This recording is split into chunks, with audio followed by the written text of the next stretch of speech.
like to show you one more demonstration, and this is something that's kind of nice. It's one of the very, very few things that you can do that actually astronauts do in their training. Besides, of course, studying books and all that and learning the systems, there is an actual astronaut ride, you might say. And actually, it's the same ride that is used for pilots and other things. And you might think this is a demonstration that has to do with biology. No, this is physics. Okay? We're going to do physics.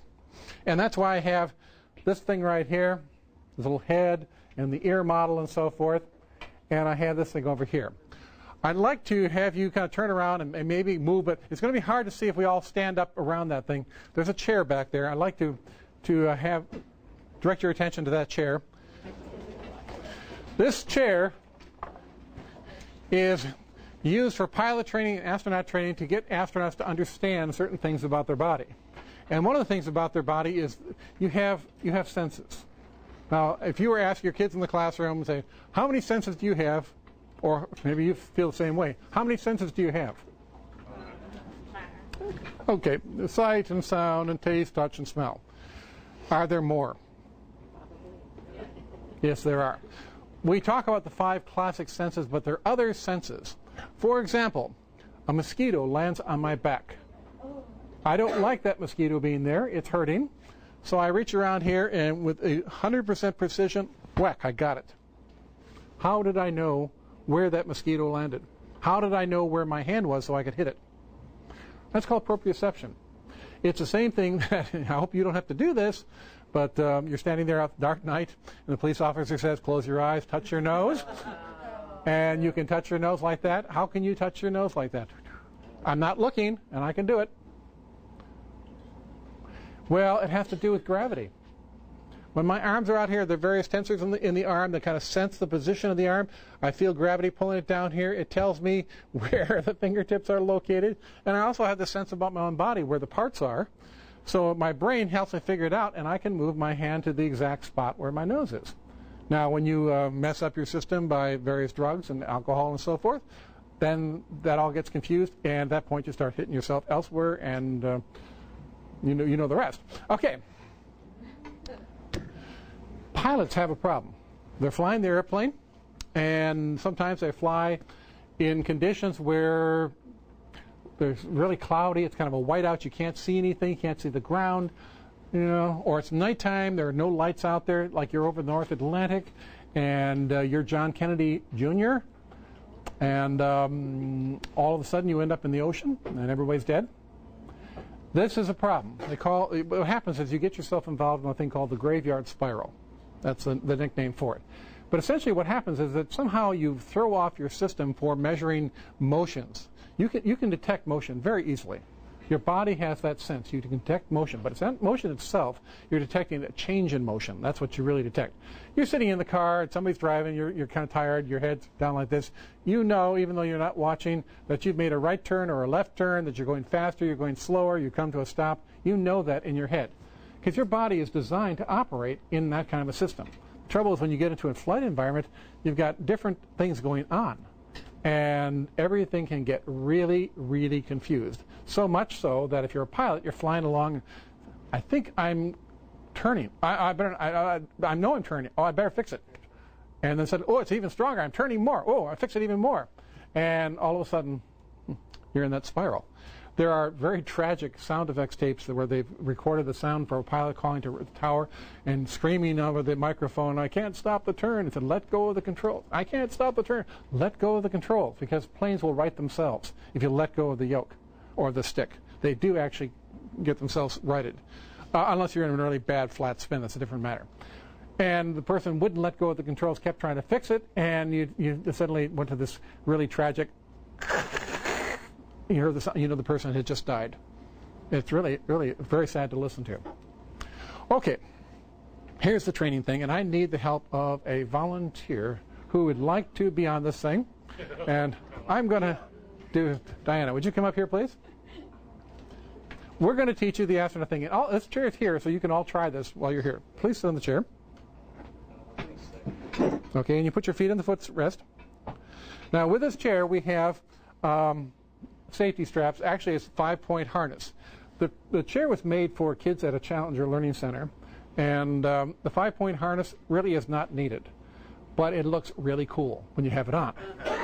So we put it on there, but we could use the waist strap if we wanted to. We're not going to do that. We're fine here. Now, Diana, what I'm going to do to you is I'm going to spin this chair, and I'm going to give it a good spin. And I want you to tell everybody how you were feeling, what you were feeling. Okay? Except for, we're going to make it a little more complex or a little more challenging.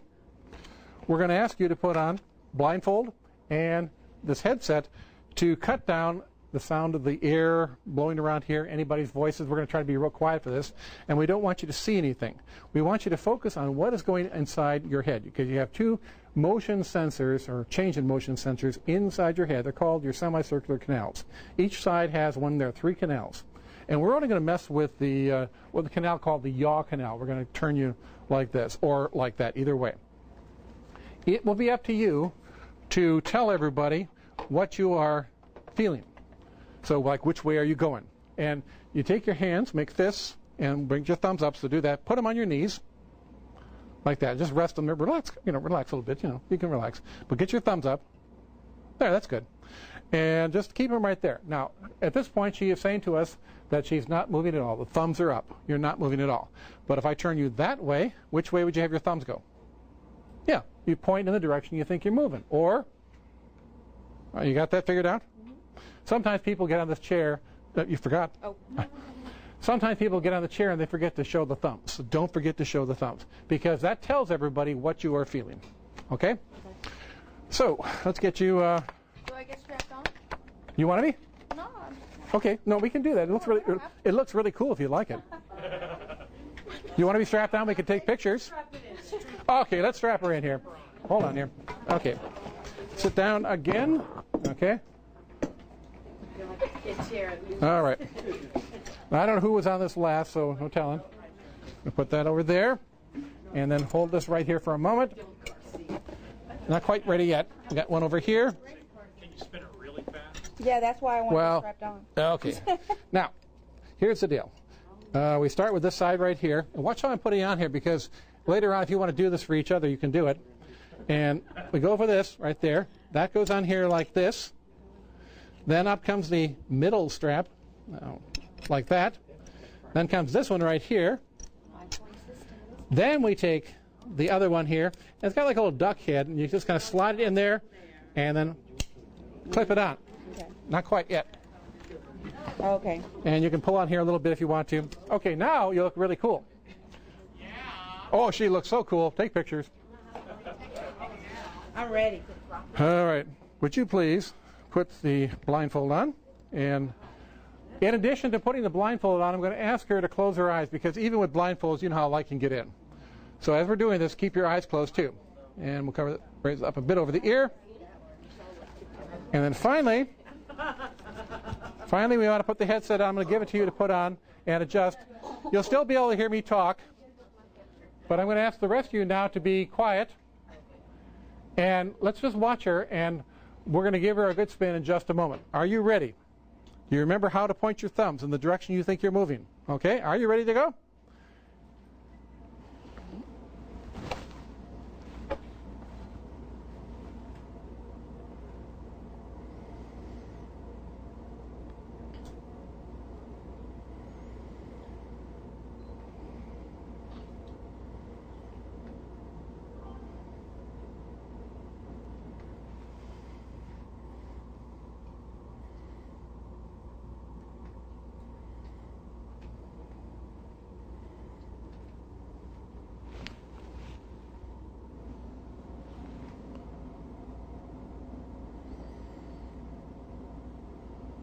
Have I stopped yet?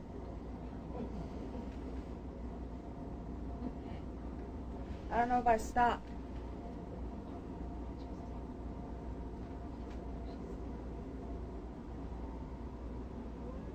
Ooh, I'm dizzy.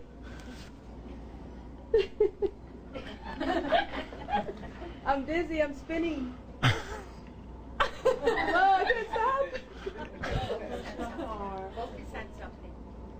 Close your eyes. I'm going to spin you the other way just for a moment. We'll take away the dizziness by doing so. I'll just counteract that spin. Okay, I'm going to stop you now. Open your eyes again. You should feel a little better. Yeah. Okay. Oh, good. All right. Now, hold on here. Let's find out what happened. Here's what you were doing. We spun you around really good, like his fault. He told me to do it. But you had your thumbs pointed the correct way. And then all of a sudden, about halfway through that spin, we saw the thumbs go straight up like that, which indicated you thought you weren't spinning. Then you went back like this again. Then you started asking the question, am I still spinning? Which meant you felt like you weren't, but your thumbs hadn't changed. You forgot to, I told you about the thumbs, you forgot to move them. But anyways, and then we took off the blindfold and you felt like you were still spinning. Yes. Now, if you were a pilot of an airplane and you couldn't see the ground to tell, and you thought you were spinning, what would you do about that? Be kind of Yeah. really be bad. You'd have a really tough time. What they'll tell you to do is never trust your senses, trust your instrument panel, because the instruments are designed to work in a flight environment. You are not. So look at your instruments, and even though you say, I'm spinning, the instruments say, no, you're not. Believe the instruments. That saves pilot lives. Okay, let's get you off of there. That was one demonstration there, and what you never know on these demonstrations. Oh, you lift up the duck head, just pull up there you go, and then everything comes apart. What causes your eyes to go back and forth when you stop spinning? Okay, we're gonna talk about that in a moment here, but I'll explain basically when you get off of there first. Did you feel like, I'm going to ask her the question, did your eyes kind of feel like jiggly? Yes. Okay, that is called ocular nystagmus, and what happens is that you've stopped spinning, but inside your head, your sensors there are telling you you're still spinning. So your eyes are trying to help you stabilize. Your eyes try to lock on something. Oh, I'm going to put my eyes on that. No, I'm still spinning. I better look over there. No, I'm still spinning. And you keep adjusting, trying to get your eyes locked on something, but everything still seems like it's moving. So your eyes keep jiggling like that, trying to find a good stable point. You talk about ice skaters, for example. When skaters, they try to find something to lock on. But for them, it's a little bit more complex than that, and I'll show you what they do. Because, frankly, if any of us, or me in particular, were able to do a spin on the ice, a fast one like they do, and I stopped the spin, I would be on my behind in no time. Well, there's a trick that they use, and it's more than just what we're talking about, locking your eyes. Okay, thank you very much. Yeah, Diana? Let's try somebody else. Now, I want somebody who's somewhat brave, because I'm going to do a little different demonstration this time. Oh, Bill. You don't want to spin. Okay, nobody gets on here that doesn't want to. Somebody would like to try something a little different? Okay, let's do you. Did we sign some kind of life contract or away from here? Okay. Now, we're going to make sure, we're going to put just the waist strap on. It saves time just to use the waist strap. No, not the duck. The duck. You slip the duck out like this, a little hook there. Right there? Yeah. Oh. There we go. Oh, okay. All right, let's pull it. Now, Sarah, we're not even going to blindfold you on this one. Instead, what we want to do is to have you put your head down sort of on your knees. Okay? Now, wait a minute. I'll get back up here again. That's what. And I'm going to spin you around like that for a while. And you can talk all you want. We're not worried about sound here. And then when I stop the chair, I want you to sit back. Just sit back and relax, okay? Okay. Are you ready? Go Head forward, down. You don't have to go all the way. You're just going to tilt the head down. That's good enough. Right there is good. Are you ready? Do I put my eyes or anything? If you want to. Okay. So just pick up my head and sit comfortably when I'm... When you stop, then I'm going to tell you to sit up, okay? So head down. There, that's about right. Okay, here we go. Now, in this case here, we got our head forward because we're stimulating a different canal in the semicircular canal system. We are stimulating the roll canal. And I'm going to sit up when I tell you to. So I'm getting her going here. She's getting adjusted. Get ready. It's almost time. And sit up. Oh my God!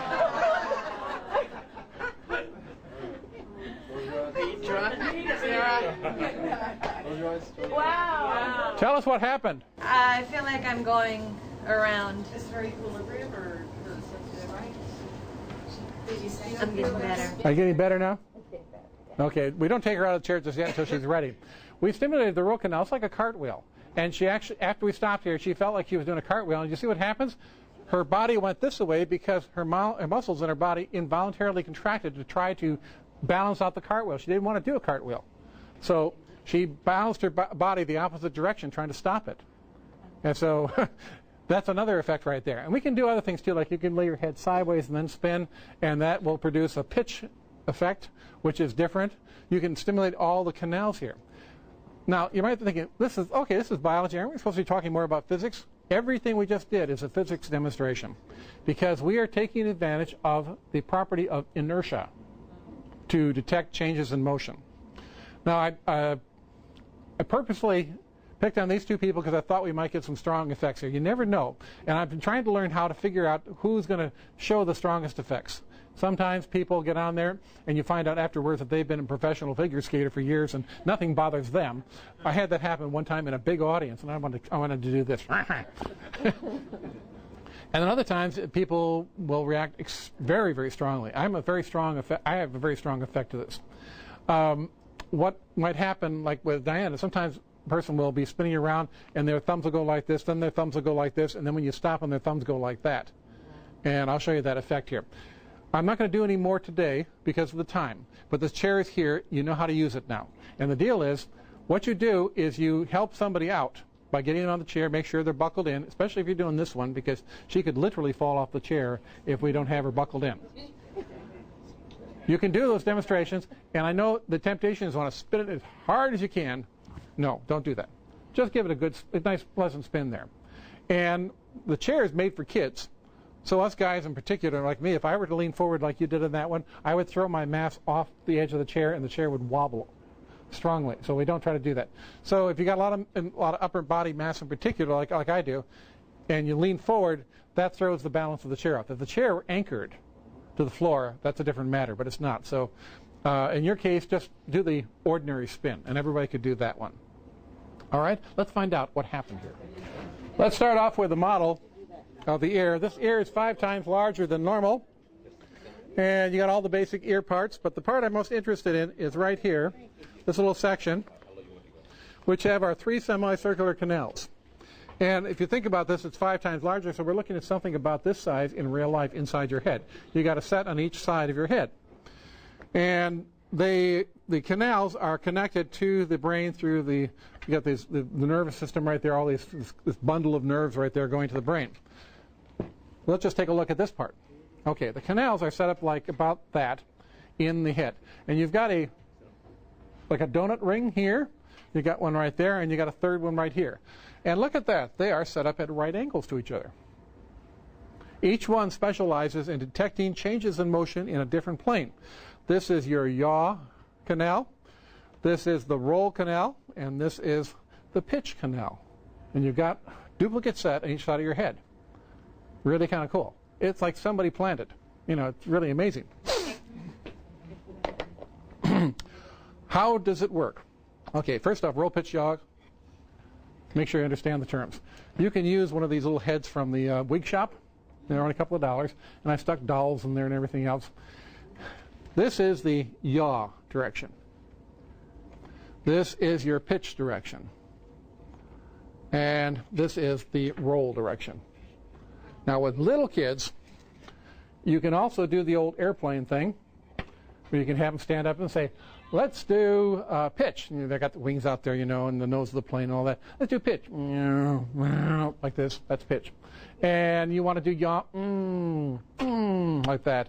And you want to do a roll. You got to do sound effects. That works for the kids. All right. All right. So, but that's another way to show the roll, pitch, yaw. Now, what is going on here? Well, the basic thing is inside the canal you have fluid going around called endolymph fluid. And there's a little bumpy point called the ampulla. At that point is where you have hair cells that are kind of sticking up into the tube, into that stream of endolymph fluid. So it's just a circular tube, and you've got it in there. Now, when you move in that particular plane, you start moving, and the structure, your whole body moves, and the structure of the canal moves, but the fluid is fluid. It doesn't quite go at the same speed that the whole thing starts off with. It lags behind because of inertia. So the fluid lags behind. When the fluid lags behind, it pushes onto these nerve cells, these hair cells actually, and stimulates them. And the hair cells send little messages to the brain and says, aha, we are moving, and it tells you which direction we're moving in by if the cells are being pushed this way or they're being pushed that way. It's just the reverse again. It's an opposite thing. If it's being pushed this way, it means the fluid is lagging behind, and really we're trying to go that way. So that's how that works. If the fluid is not moving, then the hair cells go back to the vertical position. So it's like the thumbs being upright. So it's thumbs that way, it's kind of like that. And that's how we actually detect the motion. Now I'm going to show you a model of how that works. And the model is really simple to make. And I'll leave this out for you to look at. It is a piece of PVC pipe, a big diameter pipe, some fishing bobbers. These are called pencil bobbers. I'm going to stand behind this, make it easier for you to see. There's water in there, and I have it sitting on a turntable, a little lazy Susan. Okay, so I can turn it around. The water in there is the endolymph fluid. The plastic jar is the outer part of the donut shape, the ring, the canal, and then the white PVC plastic on the inside forms the inside wall. So you kind of got this, two concentric circles and the fluid in between them. The bobbers represent the hair cells. Now, frankly, the hair cells aren't spread out uniformly through the canal. They're all in one cluster. But to be able to see this, I've got them spread out so that you're always looking at least one of them at one time. If I start spinning this thing here, we will have inertia take over. So watch what happens when I start this going. I'm going to go start it up, and then I'm going to go to a uniform speed for a while. So here we go. Now the endolymph fluid, the water, is lagging behind. But gradually, the internal friction with the walls of the canal are causing the water to catch up. And now which way are the bobbers pointing? The what? Pretty much straight up, right. Okay. Then we get to the end and we stop it. The water continues on. The nice thing about this demonstration is it can be seen from way across the room. An auditorium, you can see it too. Play with this a little bit later on. You're welcome to do so. This also explains why. This basically explains why you can get confused. Because when you're first starting off on this thing here, you actually properly measure the direction of motion. But when you hit that terminal speed and the endolymph fluid catches up, it no longer is producing a force onto the hair cells. Now it thinks like you're not moving at all. That's when the hand thumbs on up. And then when I stop it, the fluid goes the other way, and suddenly you think you're now going that direction. So that's the trick behind this. That's how our system operates. Well, you get up in space, you get up in the atmosphere, this system still works, but doesn't always work reliably because you can not only stimulate this canal, but you can also get the other two at the same time going. And you better believe your brain's confused at that point. Yes? I was going to say, about 8 years ago, I got an inner ear disorder, which led to, I had an infection that led to a disorder because I didn't catch it in time. I couldn't walk.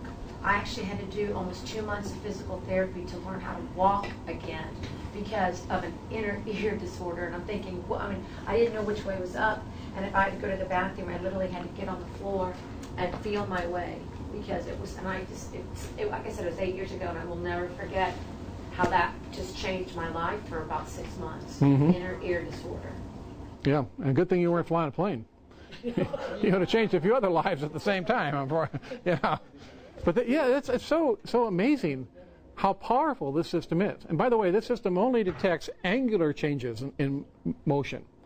So you could be spinning like crazy and not notice anything until you change that spin. But it doesn't tell you about the linear, like forward, back, right, left. There's another system for that, and the utricle and saccule are little things inside the ear. If you study the ear model, you can see that they have a system that's similar to it. They have a kind of a gelatinous mass, and on it are crystals of calcite called the otoliths, or the ear stones, to provide extra mass to this thing. And when you move forward, this gelatinous mass kind of sloshes backwards inside the ear, and that tells you that you have inertia, again, hits it. That tells you you're moving, and it gives you direction. So it can tell you if you're going forward, back, right, left, up or down, tilt, does all those things for you. But that's a different system, but all in the same place. Yes? So what about the figure skaters? How do they Oh, do that? yeah. Okay. Forgot about that. takes some practice, of course, to be able. First off, you got to be able to do the spin. But they have the same problem that we have. Their semicircular canals are going like crazy when they're doing the spin, and then suddenly they come out, and then they often do a double whatever, a brown cow or something, whatever it's called. They do these jumps. The normal person wouldn't be able to do that. Well, they have a trick here, and here's the trick. Let's say you're spinning around here, and then you stop, and you see how those bobbers go the other way? That would cause you to land in your behind, because you wouldn't have your balance. You'd be all messed up. So the idea is to prevent that from happening, make it from going the other way when you stop. So let's see how we can do that. We spin it around here, get it going really nicely here, stop, and then immediately go like that. And now we're back to where we were. You watch them, they come out of their spin and they stop right here, and immediately they throw their head the other direction and they find a spot over there to look at. So they are tracking, yes, but they turn their head the opposite direction immediately and spot something over there. That jumbles up that fluid again, and it's kind of everything is normal, and now they're able to go off. So if we had done that like over here, Okay. we wouldn't have been if we had done that. Well, see, when the first person, Diana, was on there, I spun it the other way. She felt better right afterwards. Yeah. Okay, we are out of time, I'm afraid.